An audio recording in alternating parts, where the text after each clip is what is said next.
السلام علیکم ورحمۃ اللہ۔ چھوٹا بچہ نماز پڑھے تو اس کے کپڑوں کے تعلق سے آپ نے پوچھا، شلوار گھٹنوں سے نیچے ہونی چاہیے، ٹخنوں سے اوپر ہو، گھٹنے ڈکے ہونے چاہیے، نماز درست ہوگی۔ صبح صبح خواتین کا واک پہ نکلنا، اللہ رب العالمین نے فرمایا وَقَرْنَ فِي بُيُوتِكُنَّ، عورتوں گھروں میں ٹک کر رہو۔ حضرت عمر رضی اللہ تعالی عنہ عورتوں کا نماز کے لیے مسجد میں جانا پسند نہیں کرتے تھے۔ اس وقت میں عورتوں کے چال چلن ایسے ہو چکے تھے، مگر حدیث کی وجہ سے روک بھی نہیں پاتے تھے، بخاری مسلم۔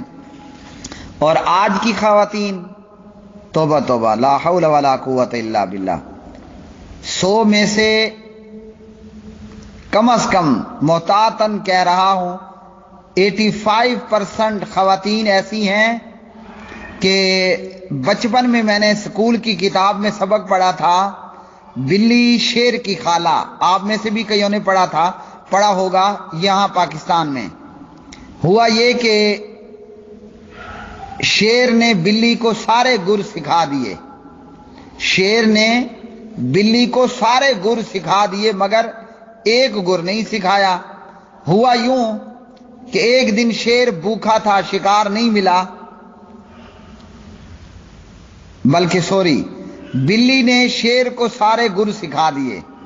ہوا یوں کہ ایک دن شیر بھوکا تھا اور اسے شکار نہیں ملا، تو اب شیر بلی کو کھانے کے لیے دوڑا، بلی بھاگ کر درخت پر چڑھ گئی۔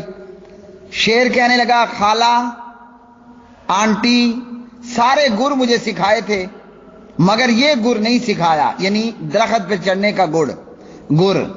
تو بلی کہنے لگی بھانجے اگر یہ گر بھی سکھا دیتی تو آج جان کیسے بچاتی۔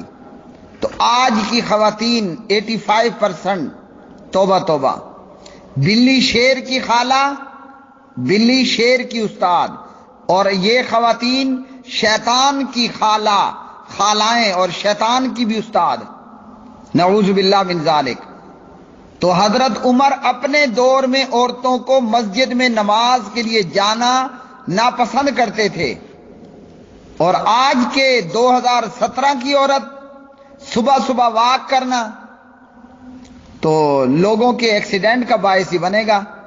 سائیکل چلانے والا، پہلے تھوڑی عورتیں بازار میں اور گلیوں میں موجود ہیں، میں پہلے کسی جواب میں یہ تفصیلاً بتا چکا ہوں، مختصراً آپ کو بتاتا ہوں۔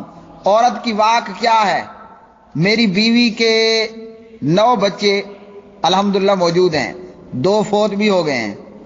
9 بچے میری بیگم کو پورا دن واک کروائے رہتے ہیں، کبھی کھانا پکانے میں، کبھی کپڑا دھونے میں، کبھی سکول لے جانے میں، اور اچھی خاصی اس کی واک ہو جاتی ہے۔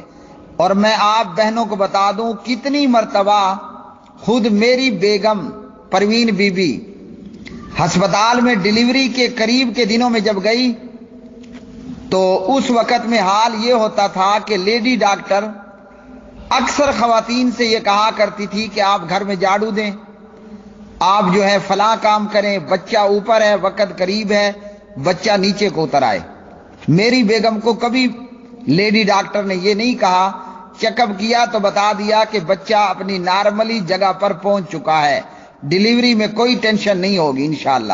اور ہوتا بھی یہی تھا، میں موٹر سائیکل پر بٹھا کر لے جاتا، 15 منٹ بعد ڈیلیوری ہو جاتی تھی۔ اور عام جو ہم سنتے ہیں 2 دن بھی ڈیلیوری میں لگ جاتے ہیں، اور بڑی ہیوی انجیکشن لگاتے ہیں ڈاکٹر کہ بچہ اوپر کو ہے وہ نیچے کو آئے، اور اسی وجہ سے پھر بڑے آپریشن بھی ہوتے ہیں بچے کو نکالنے کے لیے۔ تو گزارش یہ ہے کہ عورت کی واک اس کے گھر میں ہے، عورت دھڑا دھڑ بچے پیدا کرے، گھر کے کام کاج کرے، یہاں کپڑے دھونے کے لیے ماسی، برتن دھونے کے لیے ماسی، کھانا پکانے کے لیے ماسی، اور گھر پورے میں پوچھا لگانے کے لیے ماسی، اور بی بی صاحبہ جا رہی ہے باہر روڈ پہ واک کرنے، سبحان اللہ۔ تو یہ واک تو عورت کی اپنے گھر میں تھی۔ سیرت کی کتابوں میں ہم نے پڑھا، آپ نے سنا، سیدہ فاطمہ رضی اللہ تعالی عنہا بنتے رسول اللہ صلی اللہ علیہ وسلم اپنے گھر میں چکی چلا کر آٹا پیسا کرتی تھی۔ اب بتائیے فاطمہ کو ضرورت پڑی تھی باہر گلی میں روڈ پر جا کر واک کرنے کی؟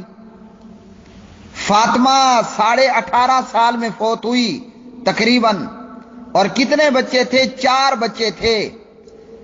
اب آپ شادی شدہ خواتین، بڑی عمر کی خواتین، یہ اندازہ لگا لیں، جو لڑکی، عورت نہیں لڑکی، 18.5 میں فوت ہو رہی ہے 4 بچے پیدا کر کے، اس کی شادی کتنی عمر میں ہوئی ہوگی؟ اور اگر فاطمہ آگے مزید زندہ رہتی، حضرت علی کے تعلق سے ان کے کتنے بچے ہوتے؟ 10 سال، اگر 11 سال کی عمر میں بھی فاطمہ کی شادی ہوئی ہو تو 7-8 سال میں 4 بچے آ رہے ہیں۔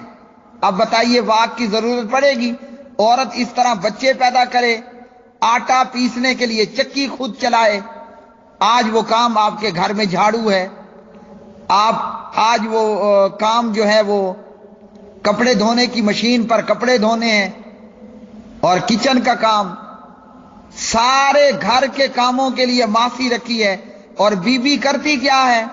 یہ بی بی میں نے خود اپنی آنکھوں سے دیکھا ہے، بی بی سارا دن کیبل نیٹ ورک پر بیٹھے، کبھی HBO دیکھ رہی ہے، کبھی اسٹار موویز دیکھ رہی ہے، اور کبھی کچھ دیکھ رہی ہے، کبھی کچھ، پھر کہتی ہے میرا وزن زیادہ ہو رہا ہے، مجھے فلاں بیماری ہے، اور میں باہر جاؤں گی، گلی میں واک کروں گی تاکہ مزید گلی والوں کو بھی میں خراب کروں۔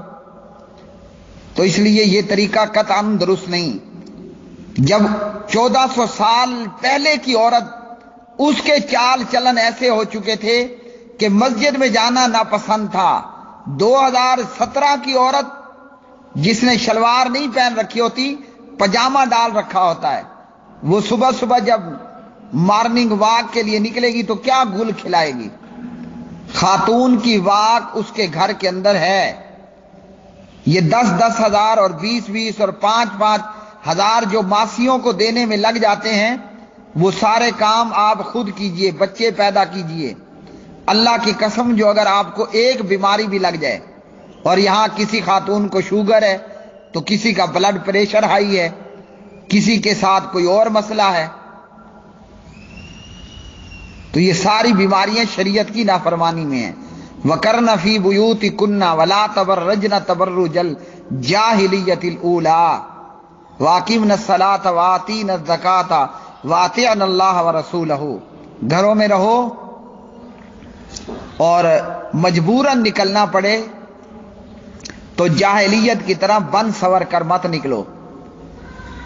گھر میں عورت کا حال کیا ہوتا ہے یہ میں بتا رہا ہوں، قرآن مجید کی آیت وَلَا تَبَرَّجْنَ تَبَرُّجَ الْجَاهِلِيَّةِ الْأُولَىٰ کے تحت گھر میں یہ خاتون 5-10 بچوں کی ماں ہوگی، اور گلی میں نکلتے ہوئے اس کا تبرج، اس کا بننا سورنا ایسا ہے کہ گلی والا دیکھتا ہے تو آنکھیں کھلی رہ جاتی ہیں، یہ کون سے آسمان سے حور اور ہیر زمین پر آ پڑی ہے، جبکہ ہوتی نہیں ہے۔ بیوٹی کا کمال ہوتا ہے، تنگ، چست، ٹائٹ اور پتلے اور باریک اور نامکمل کپڑوں کا کمال ہوتا ہے۔ تو اللہ تعالیٰ عورتوں کے فتنوں سے اس امت کی حفاظت فرمائے۔ سابقہ امتوں میں بھی فتنہ عورت کا سب سے بڑا تھا، اور اس آخری امت میں بھی عورت کا فتنہ سب سے بڑا فتنہ ہے۔ اللہ تعالی ہمیں شیطان کے شر اور عورت کے شر سے اپنی پناہ میں رکھے۔ تو جو ایمان والی، حیا والی عورتیں ہیں وہ تو گھروں میں رہیں، اور جو ماڈرن اور مادر پدر آزاد ہیں تو وہ پھر کرکٹ بھی کھیلیں اور واک کے بھی نکلیں۔ واللہ اعلم بالصواب۔